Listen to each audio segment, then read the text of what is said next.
Welcome to my new video. This one's about the perfect kayak, and today I'm going to show it to you. Here you go, the perfect kayak. Sorry to disappoint you, but the perfect kayak does not exist. The internet is full of recommendations of which kayak to buy without knowing where or how the kayak's going to be used. When I bought my kayak, I had no idea about the whole thing, and I nearly bought a Titan 13. Because my kayak space was so small, I had to buy the Revo 13. The two kayaks could not be more different, and in the video we'll see if I would have been happier if I'd gone with the Titan if I'd had more space. Let's see what's available and what's important when choosing a kayak.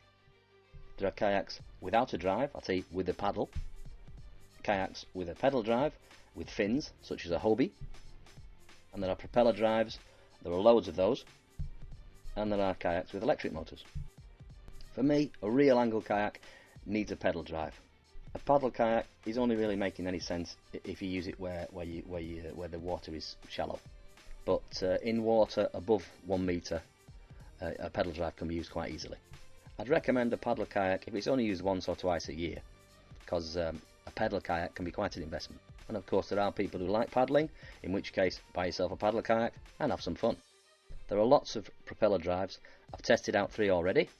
From these I like the Native Watercraft the best. Why? Because it was the easiest to pedal, it wasn't loud, and it was easily retracted. So let's continue with Native Watercraft. Let's compare the difference between Native Watercraft's propeller entry drive and the fin drive of the Hobie. Which of the two drive types is the right one for you? Fin or propeller? The greatest advantage with propeller drive is that you can go backwards. You can go backwards with a Hobie, you just have to pull a cable to reverse the fins. To go forwards again, you pull on the cable again. If you're doing vertical fishing, or if you want to stay in one place for a long time, I would recommend a propeller drive. But of course, to stay in one place, you could buy yourself an anchor. I've been fishing for years without one, and I don't miss it at all. If it's cold, you've got wet hands, there's no space, and you pull the anchor in, it takes up space. I just don't want one on board. Now, let's come to speed. Here, I think the fin drive is better. For acceleration and for speed maintained over longer distances, that's my experience. But we'll talk about speed again later when we mention the hull, as this plays a bigger part than the drive. The fin drive has the advantage that it can also be used in shallow water. You can lay the fins almost on the hull directly and make short movements with your legs, and the kayak still moves forward quite rapidly. That doesn't work with the propeller drive. You have to retract it and then paddle manually. If the water has plants or reeds in it, the fin drive is better in my opinion, as the reeds, they wrap around the propeller drive. You can get a propeller guard, but I've not tried one, so I've got no opinion on that. So in my opinion, a fin drive is better if the water is full of plants or reeds. Fishermen like to travel quietly, and the fin drive is practically silent. The drive from Native Watercraft isn't noisy, but you can hear it. Now, I've given just one advantage of propeller drives and several advantages for the fin drive, but the advantage of going backwards is a great one. So if you do a lot of vertical fishing or staying in one place, then I would recommend a propeller drive. And if you want something really cool, Hobie's just brought out a new drive. It busts the budget of the regular kayak though, but it can do some really interesting stuff. It can go diagonally, the fins are much more flexible, but as I said, it's in another league as far as price and manoeuvrability are concerned. At the beginning I mentioned kayaks with electric motors.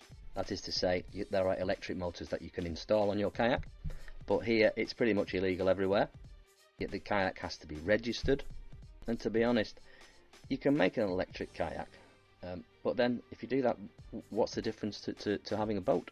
Kayaks are not cheap, and if I now put a motor on the kayak, then I'll need a battery. I might as well just buy myself a small boat, but that's just my opinion. The best tip I can give you is test the kayak, and not just for 10 minutes, but for as long as you can. With the propeller drive, I got a little bit of back pain, and with the fin drive that I have now, sometimes I get pain in my knees. I've read about it from other fishermen in chats and things like that. They get back pain, they get knee pain, they get pains in the thighs, whatever. Everyone's different. Get in the kayak, get out for 2 to 3 hours, travel fast, travel slowly, travel over longer distances. Then you'll know if it causes any pain. Now then, let's talk about weight. Before you start fishing, you've got to get the kayak to the water. And before you get the kayak to the water, you've got to transport it. And I've read a few times people buy a kayak, they're really happy, and then they want to sell it. Why? Because they can't get it onto the roof of the car, or they have problems moving it over the land. So, quite important, consider the transport route for your kayak, from home to where you're going to put it on the water. Now, let's talk about speed again. How important is speed? If you travel longer distances, you're going to be a lot better with a slimmer, longer kayak than a wider one. If you don't travel long distances, I would recommend a wider one, because a wider kayak has greater stability on the water. I made a video about my Revo 13 in which I said I wasn't afraid of it capsizing. This year I had a situation where I had not installed the sidekicks on my kayak, and I had put the seat upright as it's more comfortable that way. Then I'd forgotten that I didn't have the sidekicks on, and I moved sideways with quite a bit of force, and I almost capsized. So stability of a wider kayak is definitely an advantage. And if your kayak is stable on the water, then you can stand up more easily. But you have to decide which is more important, stability or speed. To be able to stand up is an advantage. I can't stand up very easily in my kayak, but I do think that standing up in a kayak is somewhat overrated, because most people I see are fishing sitting down. But to be able to stretch out or to look across the water while standing up is great. Certainly a fly fisherman would be better off with a kayak where he can stand up easily than one where he has to be careful to keep his balance. In this video that you can see, I'm testing the Slayer 10. I could stand up quite easily, had no problems, but then the conditions were perfect. There was no wind, but even if there had been some wind, I think I would have been able to stand up without any problems. A greater load capacity of a wider kayak is also a good thing, especially if you want to make longer trips, maybe with a tent, etc. Maybe spend a few days chilling out somewhere. Then a wider kayak is advantageous because you can put more stuff in it.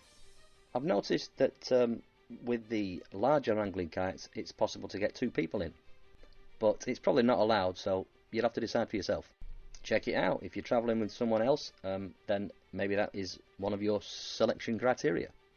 There are also tandem kayaks with 2 pedal drives, but that's up to you. If you're often with someone, then it makes sense. But if you're mostly alone and only with someone 1 or 2 times a year, then I would say buy 2 smaller kayaks. It might be a bit more expensive, but not much, as these tandem kayaks, they do cost quite a bit. And if you are alone and have to manoeuvre this 2-man kayak, it is possible, but of course a 1-man kayak is easier and faster. For a normal fishing trip, for me, the Revo 13 is perfect. I don't take many lures or bait, or much bait with me, maybe 2 or 3 rods. But you do get these specialists who take 6 rods with them, 200,000 different lures and different bait, in which case I would consider a larger kayak, which will have more storage space for all of your tackle. Lots of kayaks already have rails installed and storage for rods. They are practical, but I wouldn't base my purchase on this alone. The hull is much more important, because you can't change that. I use Railblazer. If you want to mod your kayak with the rod holders, things like that, it's quite easy using Railblazer. So, in my opinion, these are the most important criteria for choosing a kayak. The video has turned out quite long, but even if it were 3 hours long, it wouldn't be as much use as a test drive. Kayak costs a lot of money. Choose the one that suits you. Take it for a test, check out another one, take that for a test as well, and then make your decision. Don't just buy anything. Now, my comparison. Which kayak suits me better? Initially, I wanted the Titan 13, one of the widest kayaks. Now I've got the Revolution 13, one of the most narrow, slimmest. Let's start with getting it onto the water. I take it out of storage. There are lots of kayaks all standing next to each other. Then I put my kayak on the kayak truck and I pull it 20 meters to the lake, where I get it ready to go fishing. When I've installed everything except the rods, I put them in later when it's in the water. Then I have to get the kayak onto the jetty. We don't have a ramp, we just have some funny steps, so I have to pull my kayak to the front, put a sheet under it, and then lift it up from behind. So this is quite a plus point for the Revo, because it's quite light. If I had to do this with the Titan, then I'd need someone to buy it and then sell it, as handling it on land is just too difficult. Don't underestimate speed either, especially when there are lots of other people on the water. Here in summer it's crazy, like being on the roads in the city. The worst of all for me are the sailors. I don't know whether they just don't see me, or whether they see me and then cut me up. I'm happy if I can get out of their way quickly. I've got no idea what their problem is. Sometimes I think they don't see very much because they've got the mast in front of their face all the time. I'm really happy to get away from them quickly. So here too, a plus for the Revo. Now let's talk about stability. With the Revo, I've put outriggers on it, so it sits nicely on the water. I still can't stand up in it because the platform at the front is just too narrow for my feet. But I do want to start fly fishing at some point, so here, a big plus point for the Titan. Now then, fin or propeller drive? I don't want to commit on this, and I'm disappointed because I can't go backwards, and if I'm vertical fishing, I'd like a propeller drive so I can easily move backwards. So here, I'm undecided because both drives are very good. So, to summarise, I'm happy I had to choose the Revo because my space is so narrow. But not because the Titan is a bad kayak. It's just that in this context, the Revo is better suited to me. I'll say it again, the most important thing to do is go for a test drive, and even better, in bad weather. Then you know what the kayak can do, what the kayak can't do. Some kayaks go through a small wave, a couple of splashes, and the kayak's then full of water, and that's no fun. You can only find out such things if you take the thing for a spin. If you've enjoyed the video, please like it. If not, then dislike it. But please tell me why. If I've forgotten something, please write it in. And for now, have fun on the water, hopefully with the right kayak, because kayak fishing rocks silently, much better than with a motorboat. And I'm not joking.